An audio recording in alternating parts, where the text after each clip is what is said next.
Hello everyone and kumusta po sa inyong lahat? And for today's video ay magluto tayo nitong ating napakasarap na ulam. Walang iba kundi itong ating pork apritada and syempre meron po tayong ginataang gulay na saging. Ayan, so tara na guys at samahan niyo po ako magluto and enjoy watching po. So ayan na nga, sa ating kawali ay nagpainit lang po tayo at naglagay tayo ng cooking oil and then nagisa na po tayo nitong ating bawang at sibuyas. At pagkagisa natin ng ating bawang at sibuyas, nilagay ko na dyan yung ating pangalawang gata ng niyog na nilagay ko lang guys sa freezer. Kaya makita nyo frozen pa.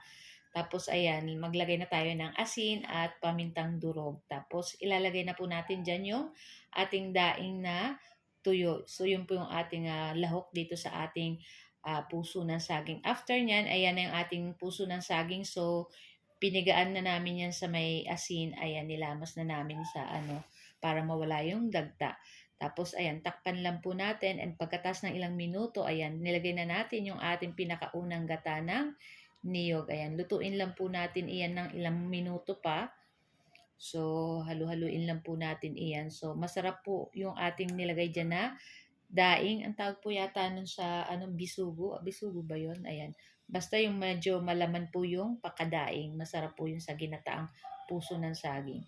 So, na nga at ilang minuto lang ay papatay na rin natin yung ating apoy dito at luto na rin po itong ating puso ng saging. Ayan.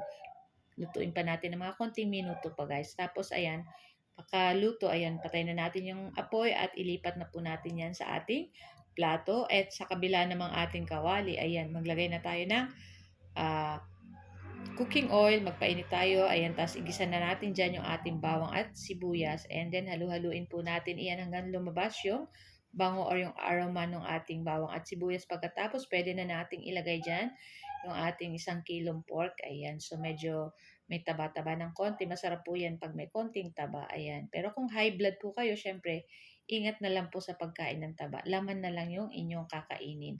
Tapos tinimplan ko na yan guys, syempre, ng asin at ng pamintang durog para may lasa na yung ating pork dyan. So, sasangkotsahin lang po natin iyan. At syempre, magtutubig pa po yan. So, before that, ayan, maglalagay muna tayo dyan ng toyo. Konti lang. Estimate nyo na lang. And halu-haluin po natin iyan. Tapos, ayan na. At ang bango-bango nga nito guys habang ginigisa ko itong ating pork. And then, takpan lang po natin iyan.